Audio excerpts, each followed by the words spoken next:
Michael Vuckovich is with us this morning, and Assistant Superintendent Rob Heinrich, and Indiana Senior High Principal Wade McElheney. Gentlemen, good morning. Good morning. Good morning, Todd. It's good to have you with us. Okay, so Mike, what's the topic today? Well, we're excited today to talk about what we're doing in the area of career and college readiness. At Indiana, we have a great history, great pride in our achievement and how we prepare kids for post-secondary education. And one thing, based on the governor's influence and his vision, as well as the Secretary of Education's vision towards career readiness, we've been really spending a lot of time talking about how we personalize our experience for kids to provide two really big things. And this is what we base our whole value of leadership on: hope and opportunity. So how can we provide hope for our students to have an opportunity to pursue and fulfill their career interest? And we're doing a lot of work at the high school in that area, and we're quite proud of the accomplishments that we made. And our thoughts, pretty simple. If we want to close our achievement gap, then we have to look at how we close our opportunity and access gap. And what we're trying to do is really provide a nice fluid system K-12 that prepares kids to make knowledgeable, informed choices on what career options exist for them out there. All right, so how do we make it happen? What is the manifestation of the goal?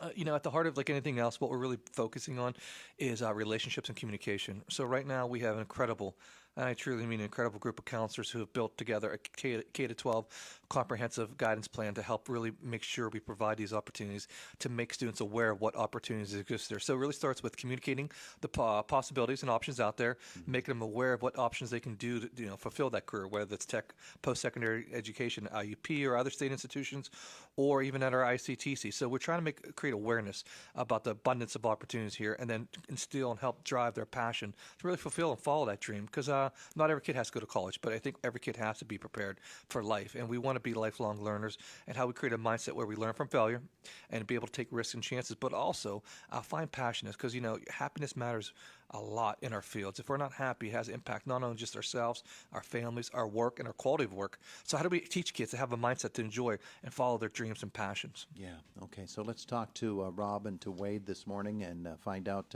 their takes on this very important topic. Rob, this is something, and we've talked about it recently here on Indiana in the Morning with you. Absolutely. About the way that you pursue this, the manner in which you approach this from students. It really involves getting the students to become actively involved, get them interested, doesn't it? Absolutely. We talked before about how we approach it at an elementary level and how social emotional learning really is career readiness at that level.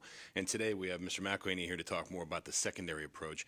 But really it's making students owners of their own future, giving them career interest surveys and strength surveys to find out what kind of careers might appeal to them. Then mapping out a course. Do you need to go to college to pursue a career in this field? Can you go right into the workforce? What kind of education and training will you need to be successful in that? And then hooking them up with the right pathway.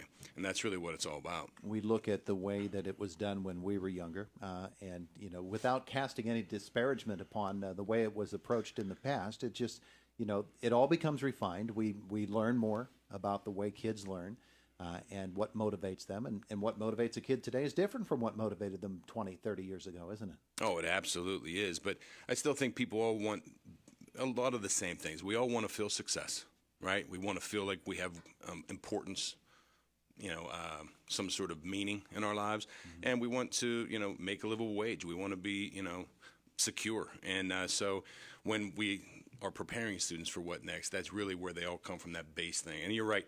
Years ago, if someone would have told me, I would have been an educator. If a counselor would have said, you're going to go into education, I would have laughed at them. There's no exact science to this. But what we can do is teach kids how to communicate, how to collaborate, how to work as part of a team and solve problems creatively, which are skills that are going to apply to any, and then hopefully shorten that search for their job and get them on a direct pathway to make them most successful as quickly as possible. That map becomes very important. It's very personal too, sure per is. student. And so let's talk with Wade McElheney on the high school level, principal at the senior high. Wade, it's an interesting way that it shifts once it gets to the high school level. Everything accelerates for these kids once they get to the senior high campus, doesn't it? Absolutely, Todd. At the high school level, in addition to educating those students about providing them as many different opportunities to find out, where their strengths lie, or where are their areas of growth, and also finding out maybe something that they don't want to do at an earlier stage than later. At the senior high school, Mr. Vuckovich, Mr. Heinrich, our school board, using what Mr. Vuckovich said the governor and PDE has challenged and tasked us to do is about how can we make this a system-wide endeavor for our students. We have a lot of career readiness things going on, but we want to make those available for all students. We've had Sarah Jewett here. We've had Eric Brocious here. They are our career readiness coordinators at the senior high school, as well as other teachers who are involved in this about taking it to the next level. So we want to strengthen what we are doing, but at the same time, we want to build capacity for the things we want to do. Yeah. And that's what this year has been about for us at senior high school. That structure is so important because it helps you to identify where is it that we're falling short, where might we be able to do things better, which involves a great review process, a very necessary review process. It's every day that you have to review. What are we doing? What can we do better? What's working and what's not? And we've been able to identify, we believe, 6 essential areas because this is a comprehensive challenge, so it needs a comprehensive approach and supports for that matter. As Mr. Vuckovich mentioned, our counselors are working hard on the K through 12 counselor program. We also will be replacing a 9th grade on your own class, which is very beneficial in its own right. But to be able to move those things about social and emotional learning and career readiness and those soft skills, like Mark Hilliard with Indiana County Ready, moving it to the upper grade levels so those students have a better reference for when they leave senior high school and whether they go on to education or right to employment, they have some choices. We also are fortunate through Mr. Vuckovich's leadership, we are partnering with Dr. Pam Emery of PDE.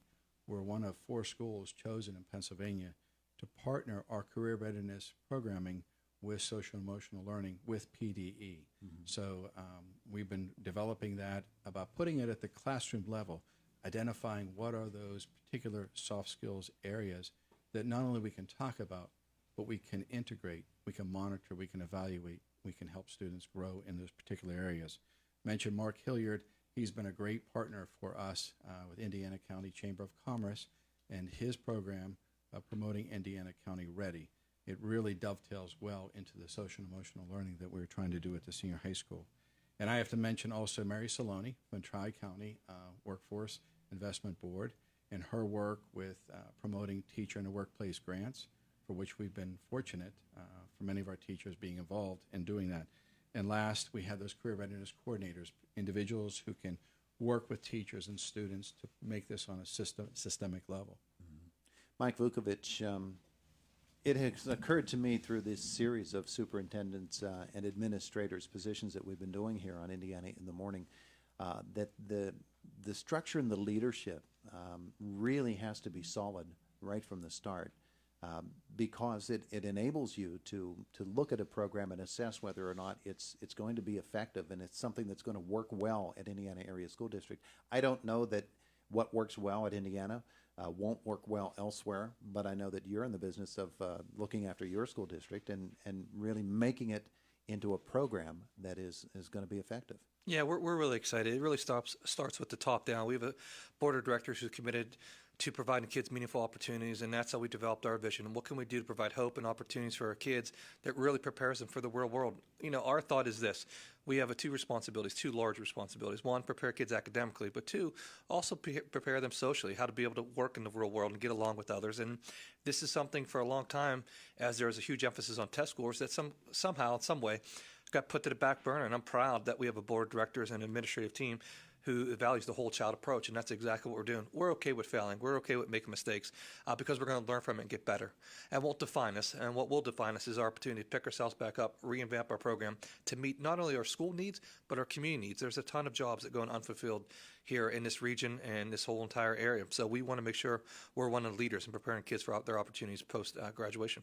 Do students notice that there are changes or that there are new directions that are being done and used for them? They do. And, you know, I think the staff does as well. And I realized a long time ago there's 2 things people really hate, change and the way things are. And as we go through this, I think there's a lot of anxiety and angst sometimes when we try to make these changes systemically, because sometimes if we don't communicate it properly, people may feel like what we're doing is wrong and what we're doing is broken. And I got to be the first one to tell you, what we're doing is incredible, but we can always grow, we can always advance. And our thought is very simple. If our jobs provide kids, to prepare kids to be civically minded and properly prepared citizens, and this is part of our journey, and this is part of our shift. For a long time, you had a lot of people tell everyone, hey, the only option to success is go to college. And now we're at a point in society where credit card debt has been surpassed by student loan debt, and there's a lot of these other well-paying jobs out there, and we have to really make kids aware of it. Now, we're not going to force them to take those opportunities or force them to take those jobs, but we do have responsibility, fiduciary responsibility, at least make them aware of what their choices are. And I think that's all our goal is right now, to over-communicate and make people aware of the options that exist here. And it really starts with the top down. We're glad to have a great administrative team and board of school directors who support that vision. Anything tangible we're going to see in the very near future in terms of programs or moves? Yeah, I think what you're going to see is some high school graduation changes at the high school, making a freshman course now another course later in the year, because we want to hit them not only in the beginning of the high school career, but as well at the end, to say, okay, what choices really exist out there? What can I do with the option and information in my hand to make some real systematic changes? And two, the thing that I think the best thing we're doing is we're really making a K-12 narrative about social emotional learning, how to communicate, how to collaborate, how to problem solve. And you see that reflected even more so in our teaching. So when the kids get to high school, that should be the first time they're ever exposed to those type of skills or experiences. Yeah. Okay. Gentlemen, last minute, anybody else have anything they want to weigh in with this morning? We're good? In general, or on this topic? All right, McElheney. You stop being McElheney over there, will you? I will. Nah, just keep being it. Thank you, gentlemen. We appreciate it so much. Thank Thank you. you, Todd. It is the voice of Indiana County, WCCS AM 1160, 101.1 FM.